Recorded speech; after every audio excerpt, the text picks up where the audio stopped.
இன்னைக்கு நாம பார்க்க போறது ஒரு சாதாரண கடவுளை பத்தி இல்ல, காலத்தையே கட்டுப்படுத்துற, பார்ப்பதற்கே பயங்கரமா இருக்கிற, ஆனா மனசு உருகி கும்பிட்டா ஓடி வர்ற அந்த கால பைரவரை பத்தி தான். இவரை பத்தி உங்களுக்கு தெரியாத பல அதிர வைக்கும் உண்மைகள் இருக்கு. அது என்னன்னு பாக்கலாமா? முதல்ல இவரை ஏன் காலத்தின் கடவுள்னு சொல்றாங்க தெரியுமா? காலம்ங்கிறது யாரோட பேச்சுக்கும் கட்டுப்படாது, ஆனா அந்த காலத்தையே உருட்டி விளையாடுற சக்தி இவர்கிட்ட தான் இருக்கு. சொல்ல போனா சிவன் தன் நகத்தால பிரம்மாவோட 5வது தலைய கிள்ளினப்போ உருவானவர் தான் இந்த பைரவர். இவரோட தோற்றத்தை பார்த்தாலே ஒரு நிமிஷம் நமக்கு திக்குன்னு இருக்கும்.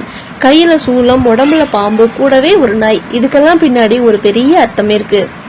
முக்கியமா நம்ம ஊர்ல காசிக்கு போயிருக்கீங்களா? அங்க கால பைரவர் தான் கோட்டை தளபதி மாதிரி. அவரோட அனுமதி இல்லாம யாராலையும் காசிக்குள்ள போகவும் முடியாது, வெளியே வரவும் முடியாதுன்னு சொல்லுவாங்க.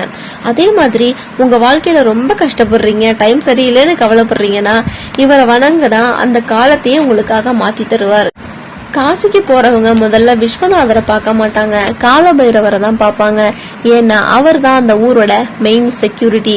காசிக்கு விசா கொடுக்கறதே இவர் தான் சொன்னா நம்புவீங்களா? அங்க இருக்கிற மக்கள் அதை அவங்க அப்படிதான் நம்புறாங்க. இவரோட பெர்மிஷன் இல்லாம யாராலையும் காசிக்குள்ள நுழையவே முடியாதான். நிறைய பேருக்கு ஒரு சந்தேகம் இருக்கும், ஏன் நாய் இவருக்கு வாகனமாயிருக்குன்னு. நாய் என்பது விசுவாசம் மற்றும் நன்றி உணர்வுக்கு அடையாளம். அது மட்டும் இல்லாம நாய் 4 வேதங்களையும் குறிக்குதுன்னு ஒரு ஐதீகம் இருக்கு. நம்ம தெருவுல இருக்கிற நாய்களுக்கு பிஸ்கட் போட்டாலே காலபைரவர் சந்தோஷப்படுவார்னு சொல்றாங்க. முக்கியமா கருப்பு நாய்களுக்கு உணவு கொடுத்தா உங்க ஜாதகத்துல இருக்கிற ராகு கேது தோஷம்லாம் ஓடி போயிருமா. பைரவர்னா ஒருத்தர் மட்டும் இல்ல, மொத்தம் 8 பேர் இருக்காங்க. சிதாங்க பைரவர், ருரு பைரவர், சண்ட பைரவர், குரோத பைரவர், உன்மத்த பைரவர், கபால பைரவர், பீஷண பைரவர், சம்ஹார பைரவர். ஒவ்வொரு பைரவரும் ஒவ்வொரு திசைய காக்குறாங்க. இவங்க 8 பேரோட பேரையும் ஒரு முறை சொன்னாலே நெகட்டிவ் எனர்ஜி எல்லாம் காணாம போயிடும்.